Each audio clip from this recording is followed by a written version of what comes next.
Did you know that some of the world's most successful people start their day with what feels like absolute torture? I'm talking about plunging into ice cold water at 5 a.m., then sweating it out in a 200-degree sauna minutes later.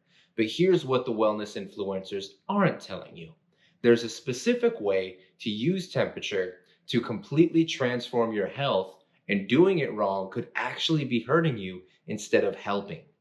I've spent the last decade working with everyone from athletes to busy parents as a longevity fitness coach. And the number one mistake I see people doing is these therapies in the wrong order, wrong temperature, and wrong duration. So today I'm breaking down the science of exactly how to use hot and cold therapy to transform your health in ways mainstream medicine is only starting to understand. And if you stick around, I'll reveal the surprising discovery that completely changed how I approach temperature therapy with my clients. Today, we're going deep into the world of temperature contrast therapy, specifically cold plunges and saunas. Now, the common belief is pretty straightforward. Cold is good for inflammation, hot is good for relaxation. Just do either one whenever you feel like it. Simple, right? But that's actually completely missing the most powerful benefits. The magic isn't in just doing either therapy, it's understanding how to combine them, sequence them, and time them for your specific goals. Over my decade working as a longevity fitness coach, I've developed a systematic approach that maximizes the benefits while minimizing the risks. And today, I'm giving you my complete step-by-step protocol for using hot and cold therapy to boost recovery, enhance mental clarity, improve sleep quality, strengthen your immune system, and potentially extend your health span. This isn't guesswork. I've tested these protocols with my clients and I've got the research to back it all up. So let's get into it. Let me ask you something. When do you think is the best time to do cold plunges? After workouts or first thing in the morning? Here's what most people get wrong. Cold exposure immediately after intense exercise can actually blunt the adaptive response your body is trying to make. A 2015 study in the Journal of Physiology found that cold water immersion after resistance training actually reduced muscle growth and strength gains over a 12-week period. The researchers concluded that the anti-inflammatory effects of cold exposure were interfering with the necessary inflammatory signals that trigger muscle adaptation. So here is my protocol. Wait at least 2 to 3 hours after strength training before doing a cold plunge. This gives your body time to initiate the adaptive response to exercise while still giving the recovery benefits later. However, and this is crucial, cold therapy can be incredibly beneficial after endurance training, especially in hot conditions. A 2018 meta-analysis in sports medicine showed that cold water immersion improved performance recovery after endurance exercise. This is how I would apply it. If you're strength training, schedule your cold plunge at least 3 hours post-workout. For endurance athletes, you can do it within 30 minutes after your session. So if you're a marathon runner who keeps getting injured during training cycles, cold plunges immediately after long runs can improve recovery dramatically. But if you're trying to build muscle, then wait a bit after your workouts. Now, think about when you're normally doing your cold plunges. Are you potentially sabotaging your fitness gains without even realizing it? Okay, so this is the game changer that transformed how I worked with all my clients. Most people either do just cold plunging, just sauna, or start with heat and end with cold because it feels more comfortable. But the research points to a completely different protocol. A 2019 study in the International Journal of Circumpolar Health found that the starting with cold exposure followed by heat produced significantly stronger cardiovascular benefits and autonomic nervous system adaptation than either therapy alone or in the reverse order. Here's the optimal sequence I've developed. 1. Begin with 2 to 3 minutes in cold water. 2. Move to sauna for 15 to 20 minutes. 3. Rest at room temperature for 5 minutes. And 4. Repeat the cycle for 2 to 3 cycles. This sequence creates vascular gymnastics effects, training your blood vessels to become more flexible and responsive. This is what produces those dramatic benefits to heart health circulation, and blood pressure. A client of mine, Mark, had borderline high blood pressure despite being physically fit. After implementing this specific contrast therapy sequence 3 times a week for 2 months, his blood pressure normalized, and his doctor was shocked at his improved heart rate variability. Think about it. When you exercise, you don't just do one rep of an exercise, you do multiple sets to create adaptation. The same principle applies to temperature training. One cycle isn't enough to get the maximum benefit. While everyone focuses on the physical benefits, the mental health impacts of proper contrast therapy might actually be more significant.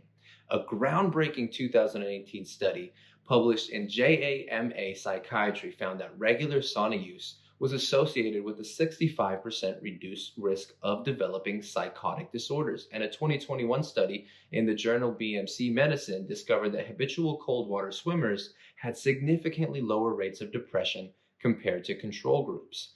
But here is what's fascinating. The mental benefits aren't just from the physiological effects, they come from the practice of voluntarily exposing yourself to controlled discomfort. This develops a psychological quality that researchers called stress inoculation, essentially training your brain to remain calm during uncomfortable situations. I experienced this myself when I first started cold plunging.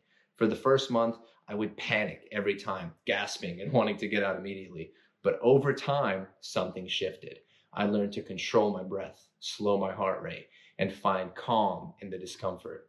This skill directly transferred to other areas of my life: work presentations, difficult conversations, even sitting in traffic. I found myself handling stress with much more equanimity. Here's how to maximize the mental health benefits. 1. Focus on controlled breathing during both cold and heat exposure. 2. Practice mindfulness by observing your sensations without judgment. 3. Gradually increase exposure times as your comfort grows, and journal about your experience afterward and track the mental adaptation. And remember, if you can find the calm in the storm, you can find the calm anywhere. Think about the last time you were sick. Wouldn't it be amazing if there was a way to strengthen your immunity naturally? A fascinating study published in 2015 in PLOS One followed Wim Hof practitioners who were trained in specific breathing techniques and cold exposure. When exposed to bacterial endotoxins that typically cause fever and inflammation, these practitioners showed dramatically reduced symptoms compared to controls. Even more impressive, a study in 2023 in the European Journal of Applied Physiology found that a 6-week protocol combining sauna and cold exposure increased natural killer cell activity by 28% and enhanced several markers of immune function. But timing matters enormously here. Frequent but brief cold exposures appear to boost immunity, while excessive cold stress can suppress it. Here is my immune boosting protocol. 1. Daily cold shower for 30 to 60 seconds. 2. Full cold plunge 2 to 3 minutes, 2 to 3 times per week. 3. A sauna session 15 to 20 minutes, 2 to 3 times per week, ideally on the same days as cold plunges. And 4. One 24-hour period per week with no temperature therapy to allow for recovery. During cold and flu season, I've seen remarkable results with clients who follow this protocol consistently. Remember though, more is not always better. Excessive cold exposure can actually stress your system too much. Consistency trumps intensity every time with immune benefits. Now I know what you're thinking. This sounds great, but I don't have a cold plunge or sauna at home, and my gym doesn't have them either. Well, here's the good news. You can start getting the benefits with minimal equipment. For cold exposure, start with cold showers, gradually increasing from 15 seconds to 2 minutes. You can fill your bathtub with cold water and add ice. So you're aiming for 55 to 60 degrees Fahrenheit to start. Use ice packs on major blood vessels like the neck, armpits, and groin for localized cold exposure. For heat exposure, use a gym sauna if available. Just 10 minutes twice a week is enough to start. Consider getting a portable home sauna. There are a lot of affordable options that are like under $200. Or hot baths at 104 degrees. Provide some benefits, but they're not as powerful as a sauna. The key for beginners, though, is consistency over intensity. It's better to do mild contrast therapy 3 times a week than to do one extreme session and then avoid it for a month because it was too uncomfortable. I actually started with just 20-second cold showers 3 times a week. Each week, I added 5 seconds. Within 3 months, I was comfortably doing 2-minute cold showers. I also started small with saunas, but now I regularly sweat it out. Okay, so this is crucial information that almost no one talks about. While contrast therapy offers tremendous benefits, it's not appropriate for everyone and in every situation. You should avoid cold plunges if you have uncontrolled high blood pressure, cardiovascular disease, Raynaud's syndrome, open wounds or skin infections, obviously, or are pregnant without medical clearance. Similarly, avoid sauna use if you have unstable angina, a recent heart attack, severe aortic stenosis, low blood pressure that causes fainting, certain skin conditions that worsen with heat. A less obvious but more important safety tip: never do cold or heat therapy alone, especially as a beginner. Always have someone nearby. And perhaps most importantly, never use contrast therapy while under the influence of alcohol. The combination can lead to dangerous changes in blood pressure and impaired judgment about how long to stay exposed. So there you have it, the complete science-backed guide to maximizing benefits of hot and cold therapy while minimizing the risks. Let's quickly recap the key points. Time your cold therapy properly after endurance training, but delayed after strength training. Follow the optimal sequence: cold first, then heat with rest periods. Leverage the mental health benefits through controlled breathing and mindfulness. Boost your immune system with consistent but not excessive exposure. Start small and build gradually if you're a beginner. And prioritize safety. Know when to avoid temperature therapies. Remember the pain points we solved today: confusion about when to use cold versus heat, uncertainty about whether you're getting real benefits, concerns about safety and proper protocols, and not knowing how to get started without expensive equipment. As a longevity fitness coach for over a decade, I can tell you that temperature contrast therapy is one of the most powerful tools we have for improving health spans and performance when done correctly. If you found this information valuable, please hit that subscribe button and the notification bell so you don't miss my next video on recovery techniques. And drop a comment below with your experience with cold plunges or saunas.